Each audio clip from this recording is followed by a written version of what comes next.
Welcome back, Mr. Goodberry. The First Star Logistics studio is fully equipped and ready to record.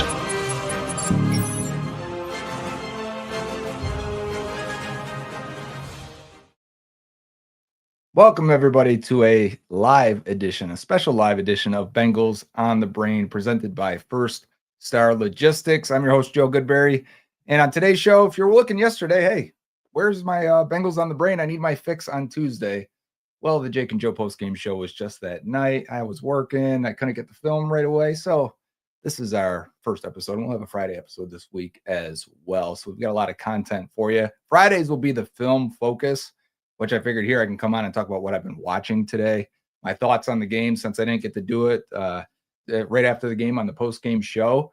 But we're going to do it here. We're going to take your questions, leave them in there. We also have some bobbleheads to give away. We got the Dave Lapham and Joe Goodberry bobbleheads. Still got a bunch of these to give out. So if you're interested, hashtag Bengals on the Brain in the comments section. And First Star will give away 5 sets of those. So do that. It's a nice little stocking stuffer for Christmas if you have a big Dave Lapham fan in the family, because that's the prize of the two. And I'm sure First Star will get those out to you pretty quickly. So a lot to talk about. Not only did the Bengals win on Monday night in Jerry World down in Dallas, they won a one-score game, which is something they haven't done very often. Now 2-7 on the year, 9 one-score games, too many. That's usually what they've had in 2021, 2022 was 9 through the playoffs as well, which everyone was pretty much a one-score game other than that Bills blowout in Buffalo. They were 5-4 in those 2 years, 2-7 this year. So if you want to know the big drop-off, what's the difference between this year and previous years? They haven't won those games for various reasons. This time, though, the offense came through after not coming through a couple times there at the end. I'm thinking, here we are punting yet again in a one-score situation where the offense needs to go down and drive and put points on the board, preferably a touchdown, right?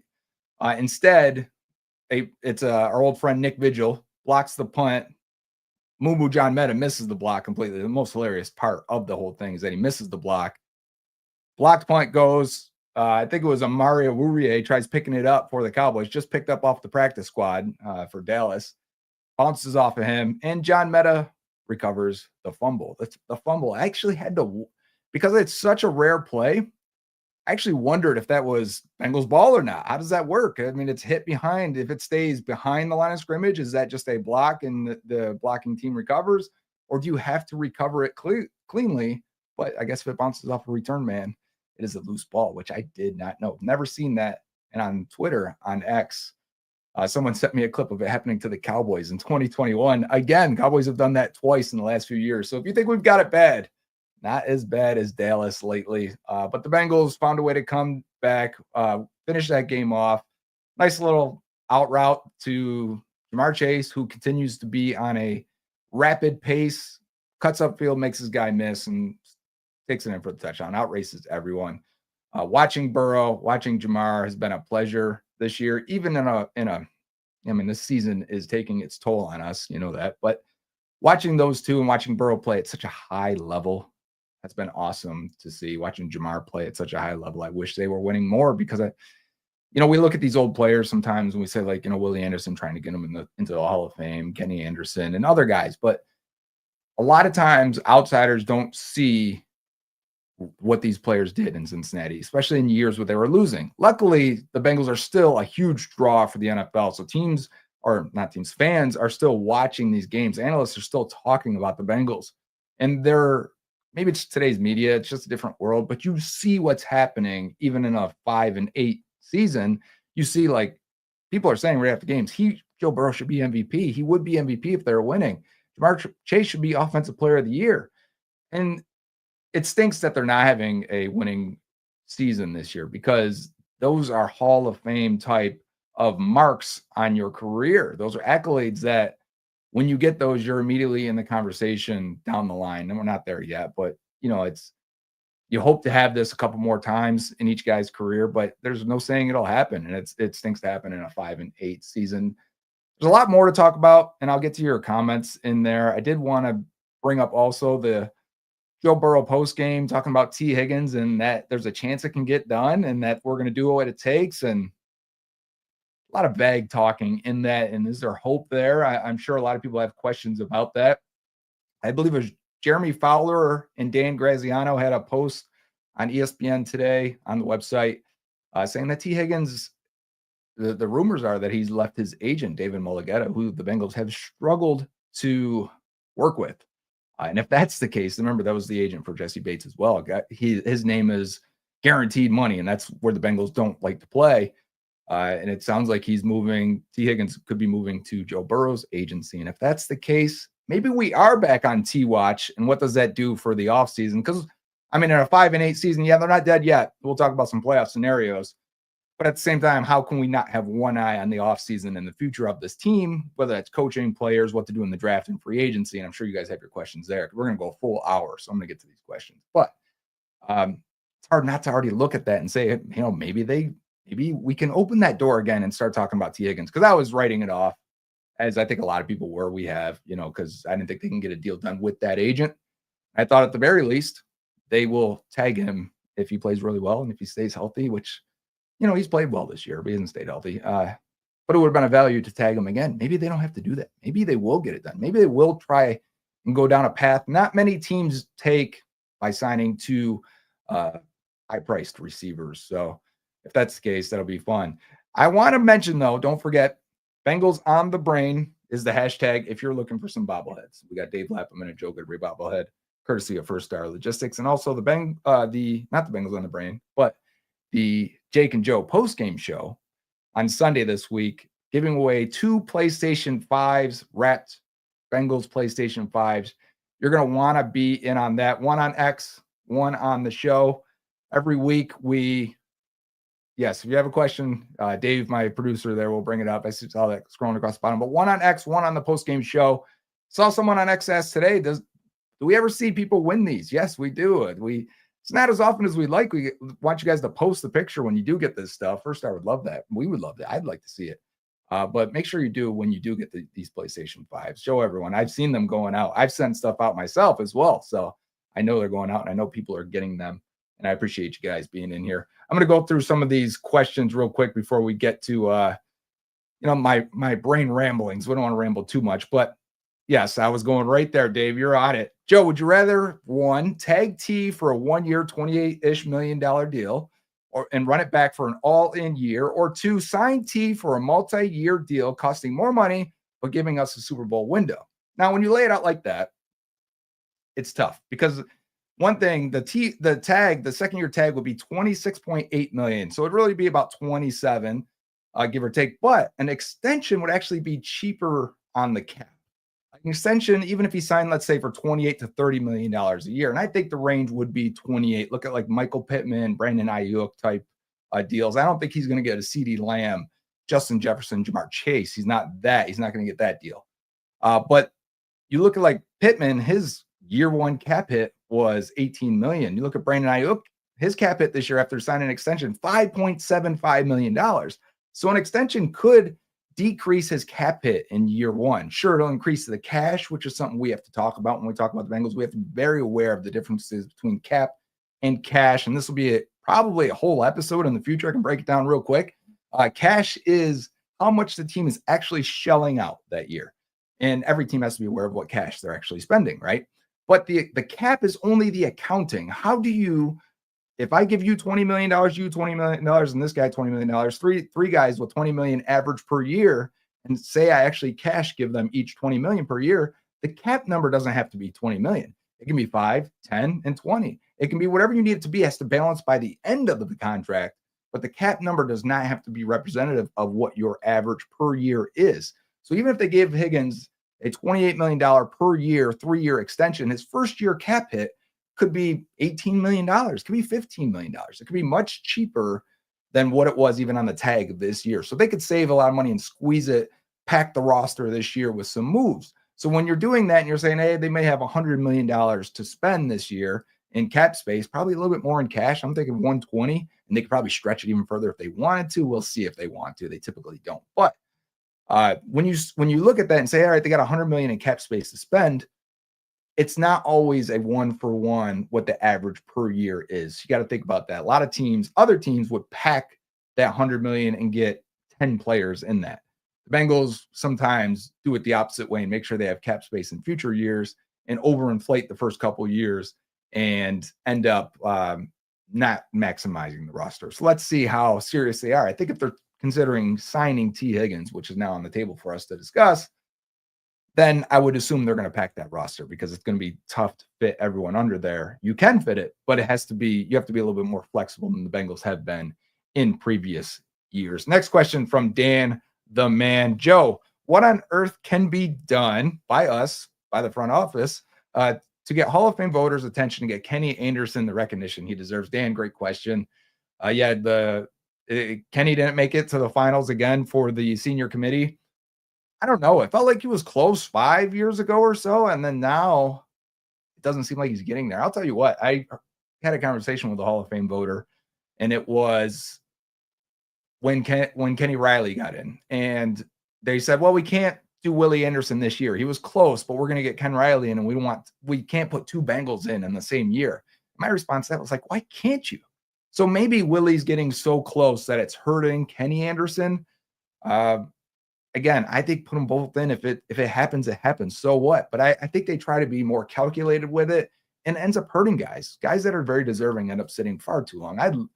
I think Kenny deserves to be in there. I think when you look at his numbers and era-adjusted numbers, he even looks even better. He's clearly, we're going to see like Eli Manning get in 5 years, and Kenny Anderson was a better quarterback than Eli Manning, right? So I've got a big problem with that. I'm with you. I don't know what we can do other than videos, posts, tagging voters, making it aware of who the player was and how good he was. And the older voters, I think, no, we're getting younger voters in there, which is good on one hand, because I think Willie Anderson's going to get in. I think Geno Atkins and Andrew Whitworth are going to get in. But you may leave some guys in the dust a little bit. Senior committee is supposed to focus on that and be older voters that look at these things. So we just got to hope that it's going to happen and happen sooner than later, right? We don't want it to be once these guys pass. I really hate when that happens. All right, next question here. We're going to keep it moving from Robert. Appreciate your time and effort. Thank you, Robert. I appreciate you joining us. Can you give me some of your thoughts on the offseason to come and the biggest need top to bottom? I can do that. So as we sit here, not knowing is where the coaching staff's going to be, right? Because there could be some coaching changes. I think that puts a hold on some of our talk of what type of players and what direction you can go. Because I immediately look at the defense. Defense has been so bad this year. And I expect Lou Anarumo's not going to be here. So which type of defense coordinator are you bringing in? And then we got to see if Zac Taylor's still here, right? Because that matters what type of defense coordinator you have as well. But let's say it's a guy that's not similar to what they're running, is going to go to a more traditional four-man front, maybe doesn't rely so much on confusing quarterbacks, which requires you to have a lead. And the Bengals really haven't had more than a one-score lead a couple of times this entire season. So they really haven't been able to toy with them, and they're not getting the steady play from like Cam Taylor-Britt that they were getting in previous years. They didn't get the safety play they expected to get this year. So the scheme doesn't really work as well. Then you don't have a pass rush. So just taking coaching off of it and just saying, all right, what do they need? Knowing who's probably going to leave in the offseason. On the defensive side, pass rush to me is number one. I don't think, other than Trey Hendrickson, I don't think they have a pass rusher, a guy with high pedigree, athleticism, pass rush win rate coming out of college. Like, they don't have one on the roster that you should expect to turn into another Trey Hendrickson. Hendrickson was great in all of these things. All the metrics we use in the offseason when we're doing draft work, Trey Hendrickson scored tremendous. 26% pass rush win rate coming out of FAU. 90, I think, 5th percentile athlete in measurements at the combine and pro days and stuff. That's what you want to draft. The Bengals haven't done that, and they haven't drafted those guys with high pass rush win rate and elite athleticism. They've done one in getting athletes. The athletes have been there. Miles Murphy and Joseph Osai are athletes coming out. But you need the guys that win in college. They need to find that this year. Same works at defensive tackle. They have not drafted. All the D tackles they drafted are not pass rushers. And we should not expect them to end up being top-tier pass rushers. So they need to either, probably both, free agency and the draft. And maybe that's when they're picking top 12 or 13 or 14. We'll have to figure out where it's at. Currently at 11. Can you get a Mason Graham from Michigan? Or is it an edge rusher? And I'm just starting to dip my toe and name a few guys here into the draft process. But if you can get a stud pass rusher high in the draft, I'm for it completely. Other than that, I do think getting another safety or figuring out what you're going to do with Geno Stone. To Stone's credit, he's played a little bit better the last couple of weeks. I think Lou Anarumo called the 2 weeks ago game. I can't remember who they played already. That's crazy that I can't remember. But 2 weeks ago, he said it was the best game he's had. And then he did have a really good game versus the Cowboys. So, maybe he's turning around. Maybe these guys are fighting for their jobs a little bit. I think Cam Taylor-Britt's been involved in 2 big plays recently as well. So Jermaine Pratt's had good games. So maybe these guys are fighting for it a little bit. But I think you need 2 more defensive linemen, preferably starters, a defensive tackle, maybe even 2 defensive tackles. You could lose BJ Hill as well. The D-line needs a complete overhaul. And then to flip it on the offensive side, they're going to have to figure out bringing back probably Mike Gesicki. They're going to have to figure out T. Higgins. Russell will probably need a receiver, a veteran receiver somewhere in there. Even with Burton and Yoshi, they're probably going to need a guy that can be more dependable than either one of them. And then guard. Alex Kappa looks like he's nearing the end of his career, and maybe those lower body injuries have sapped too much of his athleticism and ability to sink and get low, and he's just not the same guy he was even just a year ago, but 2 years ago, 3 years ago when he was really good. He's not that. And then they've already benched Cordell Volson one time, had to bring him back into the lineup. I don't think he had a good game at all after watching the tape again, so he didn't respond to that. They may need 2 new guards. That's going to be a situation. Do you draft one? Do you draft one highly? I'm not against that at all. You can end up being picked 13, and we're sitting there, and maybe it's a tackle. You move into guard. Maybe it's a true guard if there's one available there. I'm down for it to protect Joe Burrow and give him the best offensive line possible. Maybe that's second round, maybe it's third round, and then still sign one in free agency. Maybe the money you save from Alex Kappa can allow you to do that. So those are the needs for me. D-line, O-line. I feel like we've been saying that for 3 years now. Hey, slowly. I guess it's a long process. I do expect Frank Pollock to be gone, though, as the offensive line coach, and maybe that changes how you view some of these guys. Maybe Volson could be salvaged. Maybe Kappa could be salvaged. I wouldn't advise it, but maybe they can be, or maybe the Bengals think they can. Next one's from Andrew Woods. Do you think Lou has saved his job with some improvements? I don't. I think Lou could have potentially already been gone had it not been so close to the end of the season. And they said, you know what, we're just not going to do it right now. And we're not going to fire someone with 5 games left to go. We'll wait to the end of the season. I think Lou's gone. I think they're going to be searching for a good defensive coordinator, a veteran defensive coordinator. Hopefully, I think it'll be somebody. They'll try to make it be somebody that has maybe head coaching experience. Maybe that's a Robert Saleh, right? Maybe it's a Dennis Allen. Those guys are going to be big fish, though. Teams are going to go after them.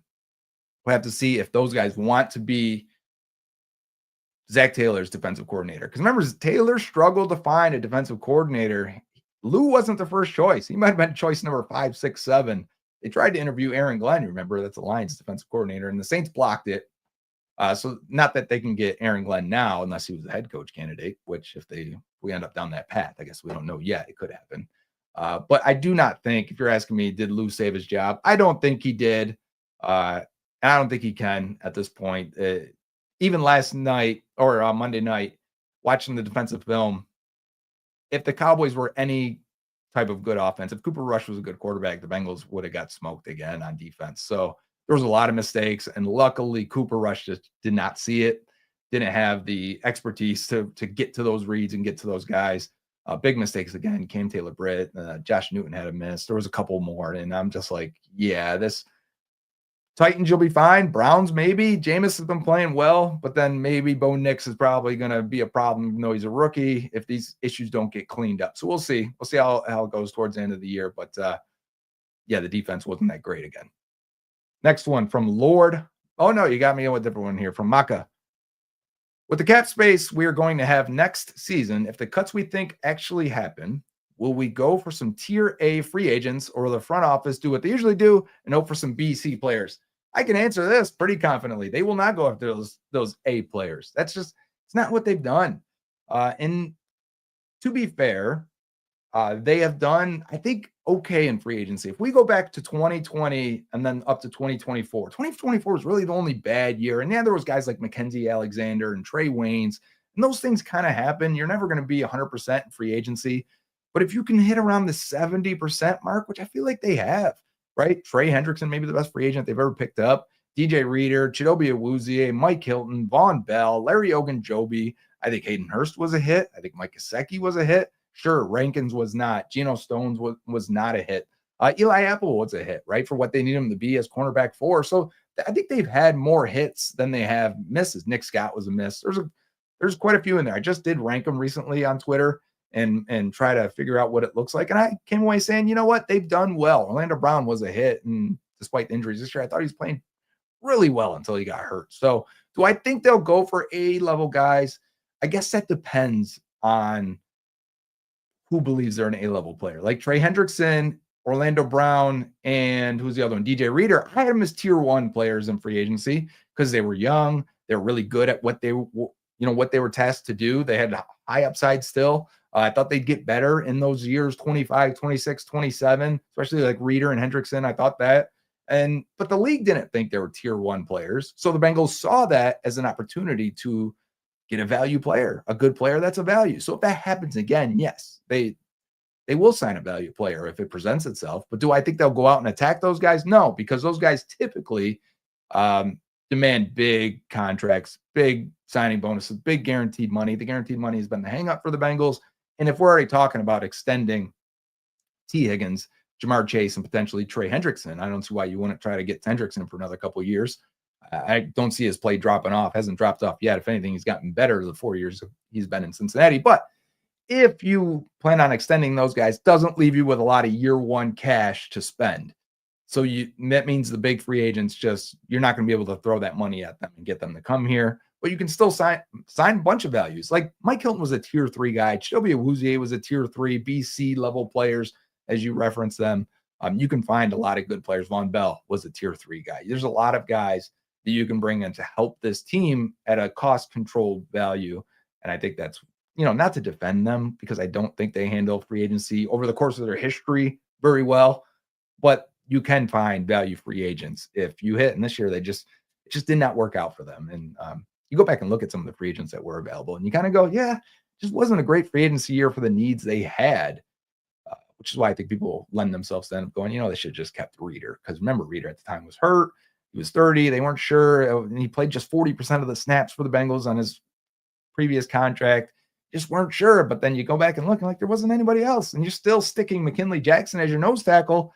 Rookies can't play nose tackle in the NFL typically, not for more than a few snaps a game. So you should have known there it wasn't going to work. You can't rely on rookies. We'll get to the next question from Keith. Keith, that's my middle name. Good to see you. Besides the obvious candidates, who would you like to keep on this horrendous defense for the future? Is it a clean sweep of defense needed? Again, I think that comes down to the coordinator that you bring in, because would you say that a couple of these young guys, they've drafted a lot of guys on defense. Would you say that some of them are potentially salvageable? Would you say Myles Murphy is still salvageable? Now, again, I don't think he's going to be a tier 1 pass rusher, but can he be Sam Hubbard? A more athletic Sam Hubbard? There's no reason why he can't be. Can you get him to play at that level? That's what we're looking for right now. Can you get Chris Jenkins to be a solid player? Can you get McKinley Jackson to be a solid player? Can you get Dax Hill, DJ Turner, Cam Taylor-Britt to play better than what we've seen? Dax was fine. DJ looked like he was turning it on in year 2. Can you get Cam Taylor-Britt right in a contract year? That'd be nice. Which coordinator can get that? Can you get Geno Stone to play better? We've seen him play better in a Ravens defense. Mike McDonald, by the way, goes to Seattle. The Ravens, Marcus Williams, Geno Stone, they're 2 free safeties because Kyle Hamilton's kind of like a flex wild card defensive safety. Those guys have fallen off the map. They're the 2 lowest graded safeties by PFF just a couple of weeks ago. Mike McDonald, meanwhile, has got 2 safeties. Kobe Bryant, you guys may know him, converted corner to safety, playing really well. So it might just be defense and scheme and coaching, which it looks like it might be. And if that's the case, you can probably salvage a lot of those young guys. Geno Stone's only 25. I don't think they outright cut him. Like Sheldon Rankins, I think they cut. They won a free agency. I am interested to see what Geno Stone looks like over the final 4 games of this season, and if the next coordinator believes they could salvage him, because you really don't have another option on the roster anyways as a free safety. So it would require a draft pick or more cash, more cap space in free agency. And you got to wonder what's out there. When we'll look at that when we get there and wonder what the targets could be and potentially could be. But I think Logan Wilson, salvageable. I thought he had a fine year until he got hurt for the season. Jermaine Pratt, so up and down, continues to be up and down. He's stiff as hell. I would like a rangy linebacker. I'd also like to get a thumper in here. Maybe that's John Madden. We can see him play now that Bocce's out for the season. Maybe John Meadow will play a little bit, and we can see maybe he can be our thumper, our downhill guy.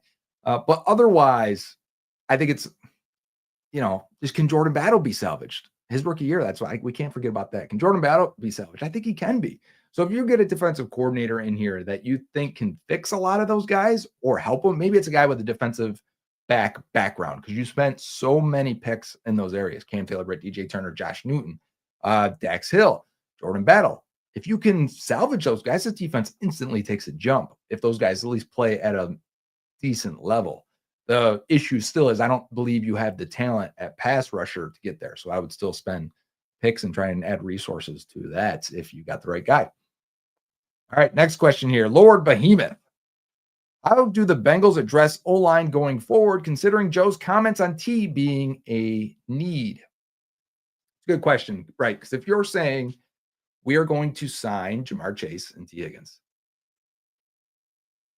clearly that's a big chunk of the pie, right? Jamar, Joe, T, 50% of the pie. We have to see what the cap hits would look like, things like that. But cash-wise, it's a big chunk of the pie, no doubt about it. So how much can you reasonably spend on a free agent at guard? Because let's say Orlando Brown, Amarius Mims are good. Ted Karras, they extended. Karras has been really good in pass protection this year. I got no problem with him staying there. I'd like to see Matt Lee at some point, whether that's at center or guard. I think Matt Lee's got the potential and upside. You guys know that if you followed me since draft season. Really like Matt Lee. We might not see him for a couple years, though. So what do you do? Is it, well, Volson's cheap and he started for 3 years. Let's see if he can just play guard and one more year. And we'll get a low-end free agent right guard and draft a guy in round 2, round 3, and let them come in and compete, the 3 of them, and figure 2 of them will be our starter. Yeah, you might be looking at that, but you're right. You may have to go cheap. I don't think you can go out and get a Trey Smith. If you're saying we're signing T. Higgins, well, you're not signing a top guard. Not that they would anyway. So that's kind of the balance of, there's a lot of people that say, don't sign T. You don't spend that much at receiver. And those are valid points. But if you're saying in the same breath, they should go sign Milton Williams at defensive tackle or Trey Smith at guard instead, they're not going to do that. So if we're realistic, would you rather have T. Higgins, or would you rather have Mike Hilton type signing and a DJ Reader signing? Say Hilton and Reader. Those are 2 successful. Maybe one's not. Maybe you should throw in a non-successful signing. Maybe it's Sheldon Rankins and Mike Hilton. Would you rather Sheldon Rankins and Mike Hilton or T. Higgins? I'd rather have T. Would you rather have DJ Reader and Mike Hilton over T? I think that's close. I think that when I'd go, oh man, I might. Both guys are role players, not out there every down, right? T has missed some time too as well. We know that, playing about 60% of the snaps over his career. So that's more of a toss-up. Maybe that's a question for you guys. You want to put it in there. Would you rather have, I'm going to do that one, Reader and Hilton or T. Higgins?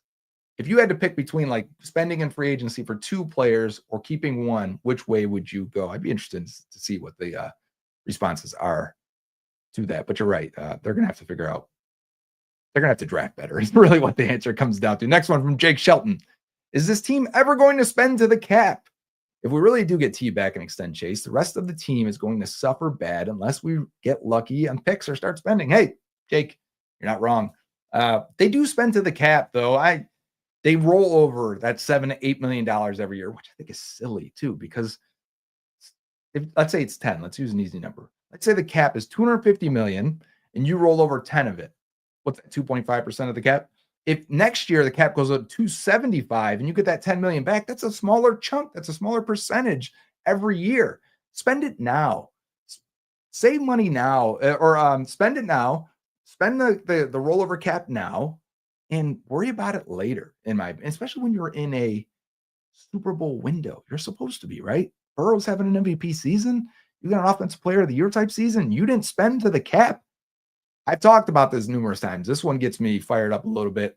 You shouldn't be rolling over $7.5 million when you traded Joe Mixon because he made too much money. When you got Joe Mixon take a pay cut last year, they rolled over money and didn't spend it. Cut La'el Collins, which fair. Cut these guys that you don't feel are part of the teams, but go spend the money afterwards. Don't tell me you can't sign these guys and you got money sitting there rolling it over. So I'm with you. Not going to go too crazy on that one. You're right. Your comment's correct. Not much of a question, but you're right. Next one from Aldark. Has Von Bell fallen off and Stone been compensating? Bell was bad this year. It's a fair question. We're gonna 4 games left, probably be the last for Von Bell in the NFL.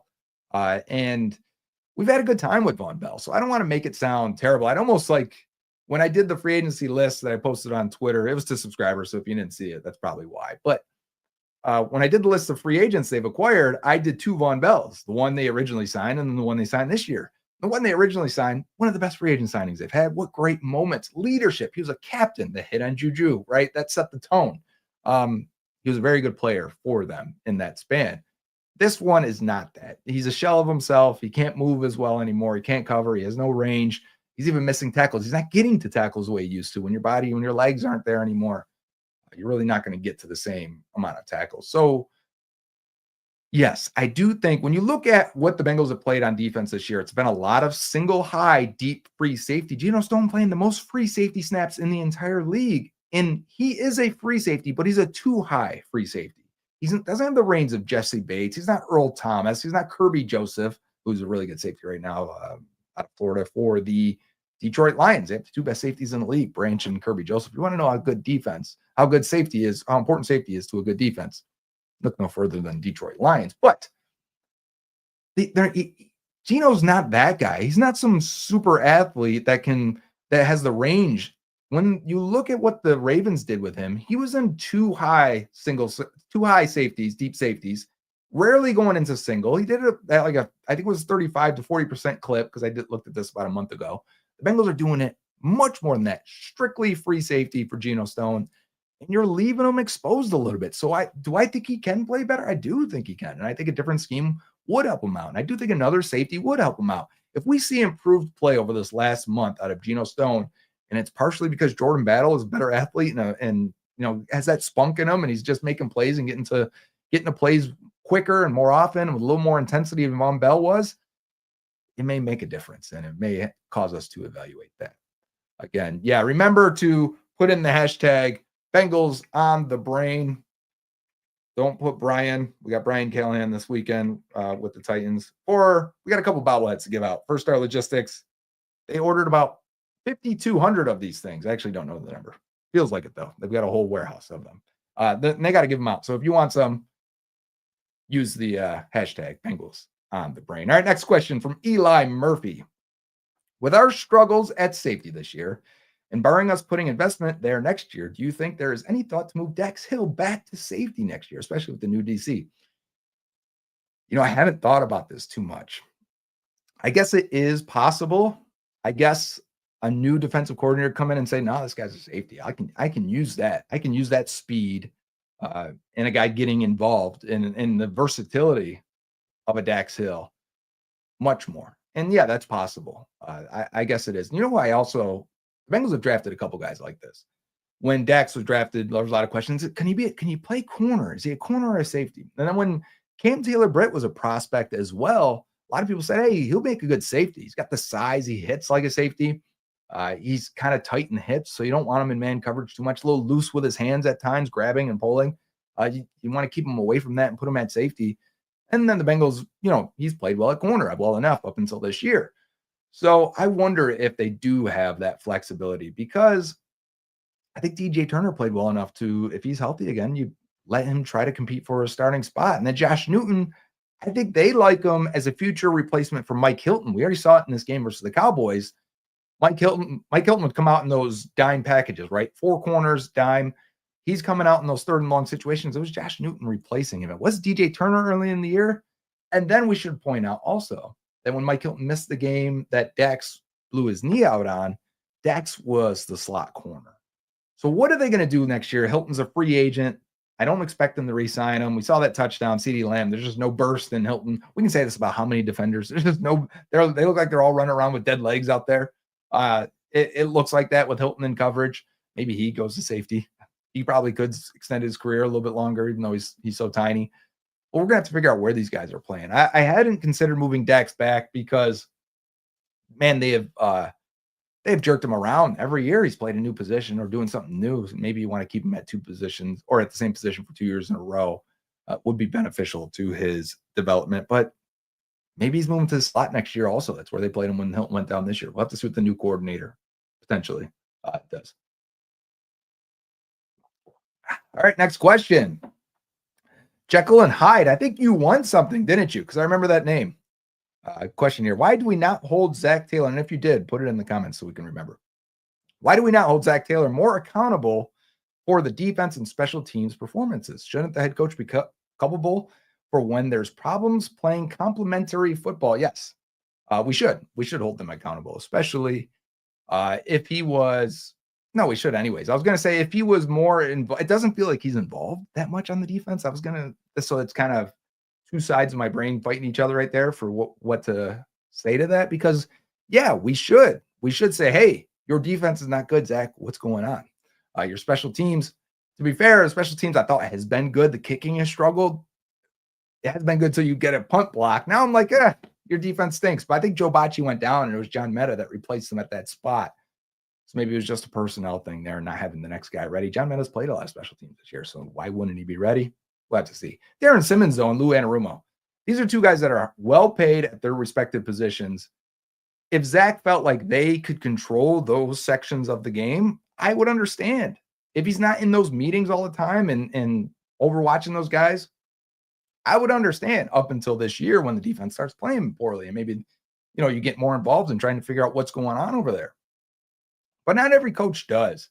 And not every coach has the expertise to go in there and say, hey, you guys should be doing this, you guys should be doing that and fixing it. So is it fair to want Zac to be held accountable? Yes. Is he the best man to do that? I don't know.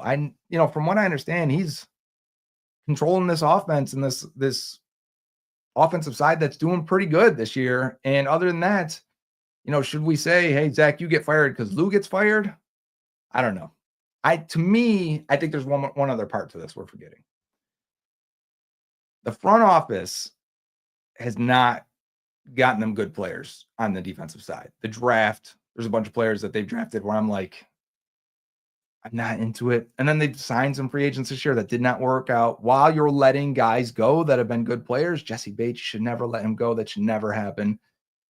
So I even feel bad for Lou here as he loses his job that, you lost two of your centerpiece players on the defensive side and DJ Reader and Jesse Bates. It's hard to run your defensive scheme without your two centerpiece players and Trey Hendrickson being the other one. So, yeah, everyone's going to get blame here. But how much is up to you? If you want to blame Zac for the entirety of the team, that's fair. He's the head coach. So that's fine with me. I'd see you on the bourbon set. That's awesome. Yeah. Oh, yeah, we did see a picture. That's right. Okay. Jekyll and Hyde. That's a great name, by the way. All right, next question here, Dave Burke. What do we got? I'm scrolling down, catching up to you. Where are we at? This is from Paul. Is there a chance that they'll extend Chase before the season is over? And is there a benefit to doing it now? I guess there's a chance. They did extend. So if you want to go back all the way, and if your first response in your head is they won't do it during the season, they said they won't. But they did extend Carson Palmer December 29th, 2005. So right before that playoff game, about a week before that playoff game where he blows his knee out versus the Steelers, they did do it in the regular season. So it's possible they can do that. And do I think it'll happen? I don't. Is there a benefit? Sure, you could. There's only a couple weeks left, so there's only so much you can do in terms of putting cap money this year. But any deal you do before March, you can sneak a little bit in here, but marginal at this point with only 4 weeks left to go. So benefits minimal, probably doesn't preclude them from doing anything or help them, or that's not the word. Probably doesn't incentivize them to get a deal done right now.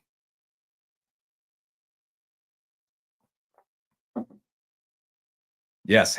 Thanks. All right. Yeah. See, I knew it was perfect. That's what I said. Jake didn't get it.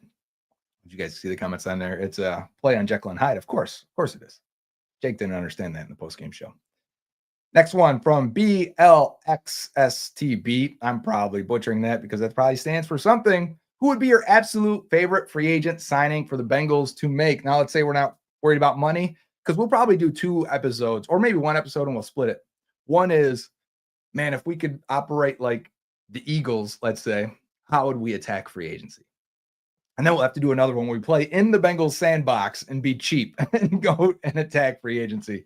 And I'm playing there because, they're not, some people argue they're not cheap. I will always say they're cheap, but We'll take both there. And let's say the first one is do anything. That's how the way I think that's the way I think you're phrasing. If I could do anything, man, let me tell you, I think Milton Williams from Philadelphia is a stud. And he's the guy I wanted them to draft 2021. He was a top, I think he was 21st or 20th on my draft board. No, I think he was 25. Anyways, he's first round pick on our draft board. And super happy with Jamar Chase at 5, of course. But in round 2, I'm like, you can't take Jackson Carman. I had a bunch of old linemen that were hired too. Creed Humphrey was top 15. Sam Cosmi, I think, was 15. Quinn Miners was in the top 20. No, don't take those guys.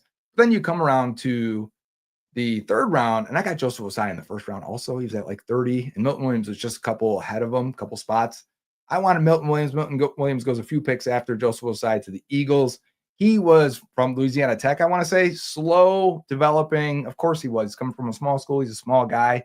But each year he's gotten a little bit better. And this year now for the Eagles, they've got 2 other defensive tackles that are really good. Really helps free up Milton Williams. But his pass rush win rate is really high this year. You can add that to this defense. Man, that would be nice. But he's going to get a big contract. Maybe not so much what like Justin Madubuike got last year, and I think he got $30 million in year 1 cash. So maybe Milton Williams doesn't get that. Maybe he gets $20 million year 1 cash, and we got to pay attention to this as Bengals fans, especially with signing other guys. But if that's the case, I would love to add him and get a athletic penetrator that can win as a pass rusher in this defensive line, because they don't have one. Even Chris Jenkins is a decent athlete, but his pass rush run rate was so low at Michigan, largely because they had him reading the run first and then not letting him rush the passer so often. But you want guys that have done it if you expect them to do it in the NFL. Milton Williams would be my target if I could take anyone. Next from Kevin Hernandez. Doesn't matter who is coaching if the talent evaluators keep missing in the draft. Does Katie have the power in the organization to move away from Tobin? I don't know the answer to that. I agree with your sentiment, though. I'm with it. As a guy who I try to view things through the player personnel scouting lens, I'm with you. I don't think they've drafted well. I think every time they've gotten in this scenario where they're paying the quarterback and you're at the doorstep of, winning a Super Bowl, making a deep run in the playoffs, every time they've done that, whether it was with Carson Palmer or with Andy Dalton, every generation they get here, they don't know how to draft at the end of each round. And it kills them. You can't be a mediocre drafting team once your cap pie is pretty much all used up with the players you have, and they do have some space. But I agree with you. You've got to be a better drafting team. Does that mean you move away from Duke? Here's the hard part about that. Some of the good players they've drafted, that Duke has drafted, should be playing for this team right now. Kevin Zeitler should be the starting right guard for the Cincinnati Bengals. Should have never left. Should have been a Ring of Honor level player. Same with Jesse Bates. Should be their free safety right now. Ring of Honor player if Katie would sign the players they're supposed to sign. You guys got to figure it out. Organization has to have a unified vision from the coaches that say, because the coaches do a lot of scouting here in Cincinnati, they say, all right, we can use this guy. I think he can do this. He can do that. That's how we'll use him. We can see the development. We can see him turning into this kind of player. Scouts agree. Duke Tobin says, hey, we'll draft that guy. And then you don't use him in those positions. Dax Hill, I'm thinking of. And then say he does turn into the guy you want. The front office balks at signing them, T. Higgins, at signing Jesse Bates.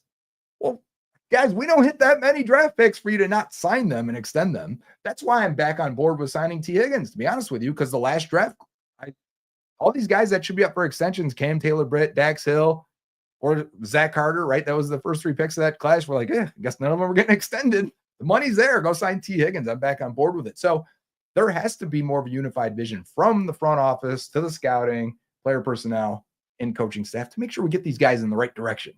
We can't keep using these guys in incorrect ways and then blame each other. They're all part of it.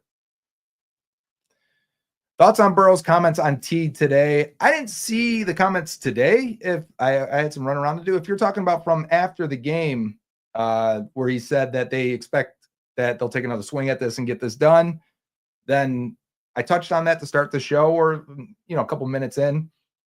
I think it's because there's reports today that T is potentially switching his agent, going with Burrow's agency. If that's the case, then yeah, I think that's a clear sign that they're going to work on getting this done and it'll get done. So that's fun and exciting. And I didn't see if there was more today, put it in the comments or something, because I may have missed it.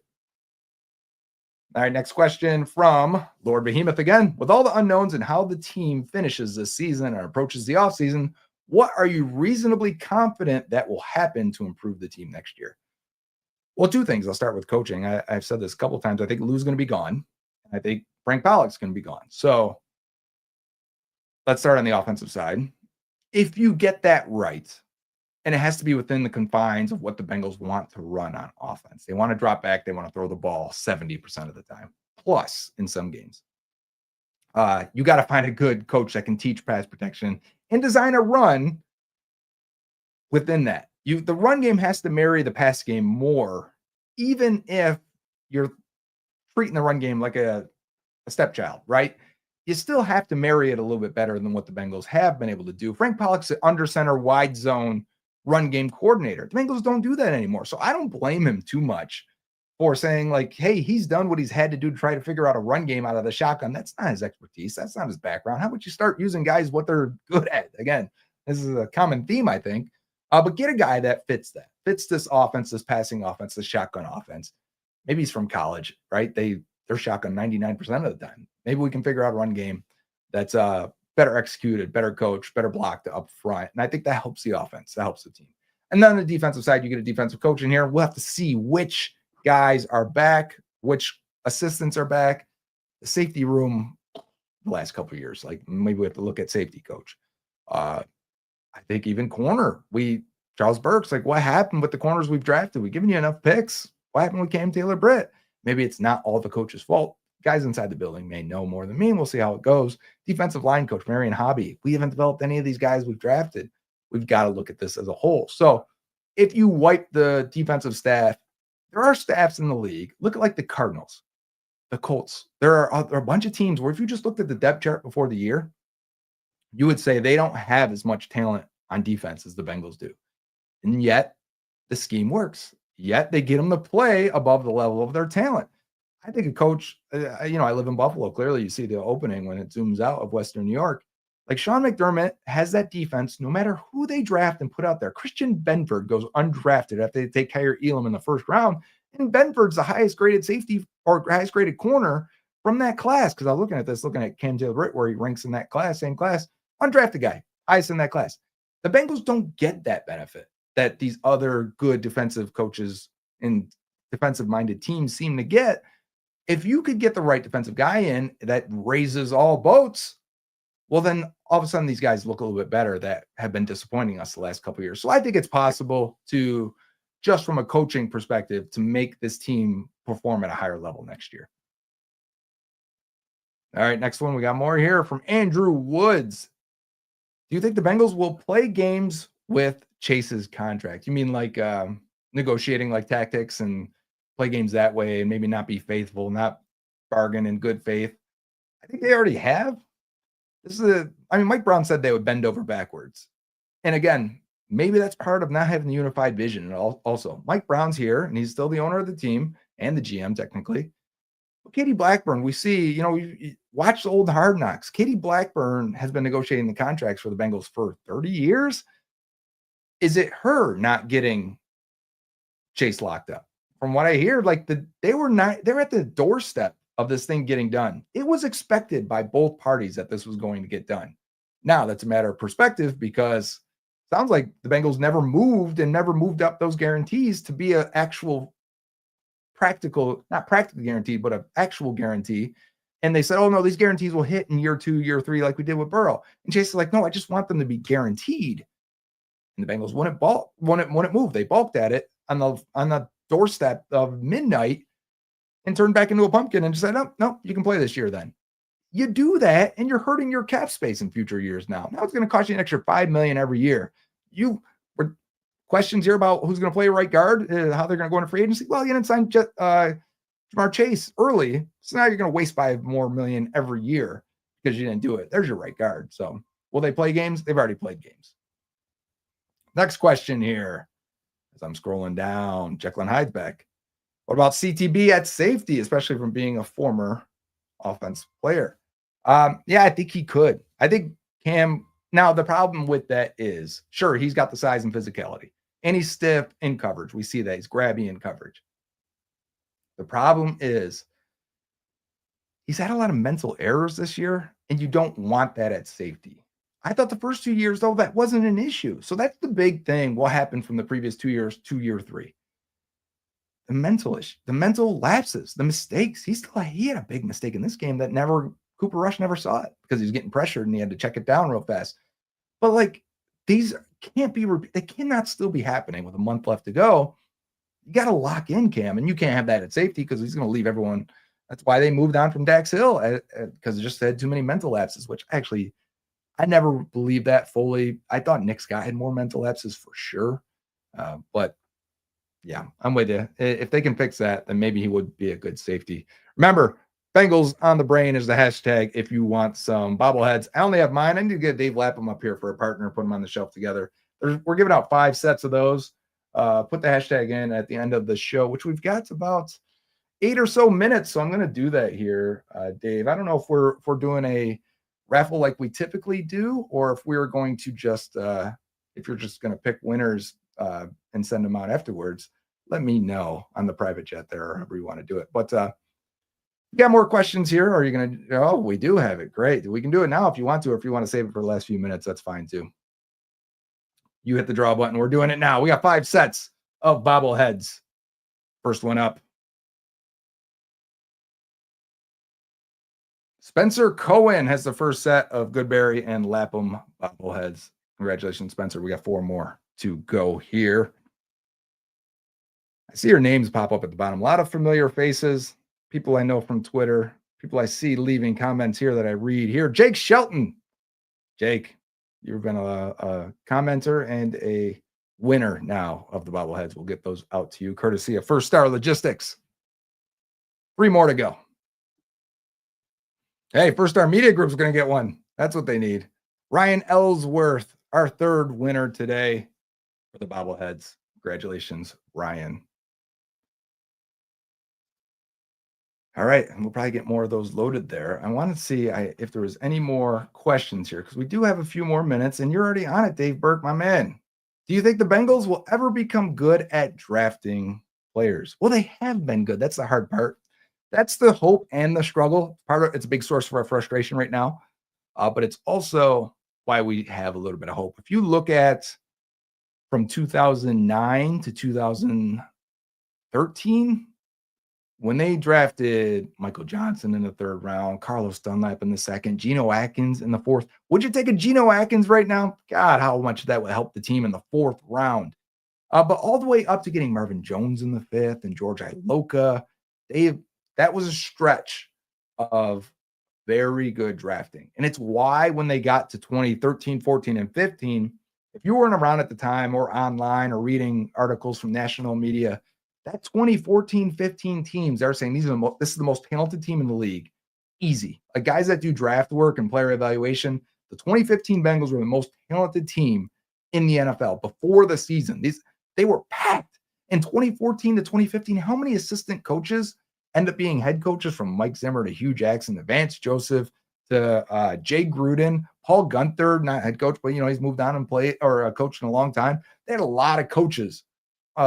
Really good team. 2015 DVOA too. If you go to advanced metrics, 2015 ended up being a fantastic team, and it's all on the backs of drafting really, really well for a stretch. But when you start missing in 2014, when you miss in 2015, back-to-back years, 2016, 17, 18, you let free agents go. That's how you end up in this situation. You need to recognize before you get there that, hey, maybe Cedric Ogbuehi and Jake Fisher aren't the answer. Maybe John Ross isn't going to be able to replace Marvin Jones, whatever it may be.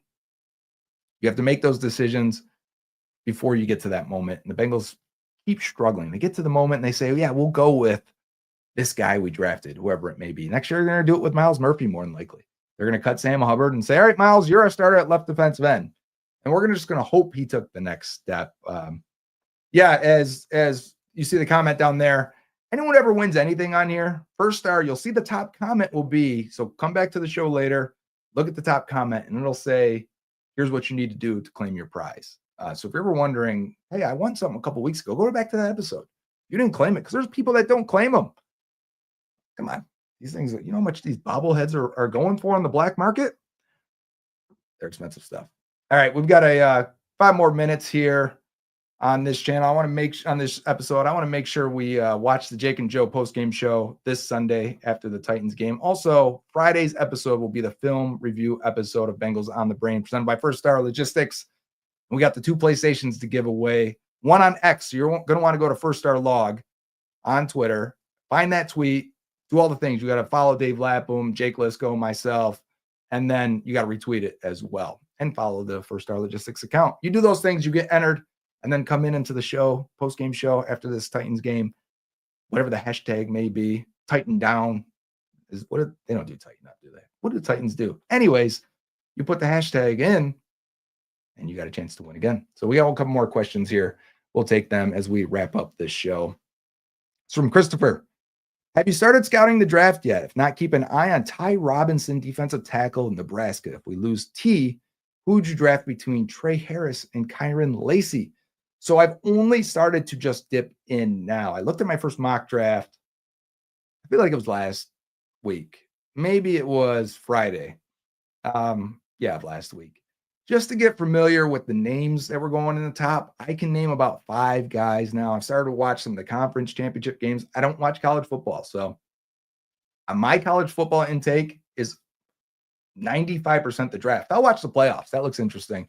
And I usually by then know a few players, so I want to watch them play, watch them live. But I watched Ashton Genty the other night in their conference championship game, and that guy looks tremendous. Maybe a lot of wear and tear on him, but complete back, looks good. I don't know those guys yet. I wish I can give you a better answer. I'm always willing to hear what you have to say about it, though. If you leave comments on what those guys are and what they do and what you think they'll be in the NFL, but also let me know what round you're thinking when you talk about these guys. It really helps me out get a idea for it. So not there yet. I will be able to. It's kind of funny. People joke about it sometimes in the comments. They'll be like, Joe will tell you in December, I don't know who that guy is. In April, though, I'm going to talk like he's my next door neighbor for the last 20 years. So we'll get there. It's just a process. So you guys can join along as we do the film reviews of these players for a 4.5 month stretch. Let's see how long it'll be. A little bit longer this year than it will be previous years because they're not in the, well, we don't think they'll be in the playoffs. So we'll be starting right away as soon as the season ends. All right, we got time for one more question here from Paul. If the offensive line gets more banged up, do you change the offensive scheme to protect Burrow or ask him to shut it down? The guy only knows one playing speed. You're right about that, Paul. And that's the hardest part. I don't think Burrow wants to shut it down, right? Like, think about this. Burrow and Chase, if you said to them, guys, we want you to shut it down, they're going to, what? I'm trying for the triple crown over here. And Burrow's like, I'm trying to break records. A couple more touchdown passes, he's got the Bengals record. So maybe it is one more game. But why not go even further? Why not throw 45 touchdowns? Why not try to get back in? And if they beat the Titans and the Browns, they're still in the hunt for a playoff spot. You think they're going to shut it down then? They're not shutting it down. So I don't think, do I get concerned and get scared as he's running around and getting his knee twisted after he's getting his face raked?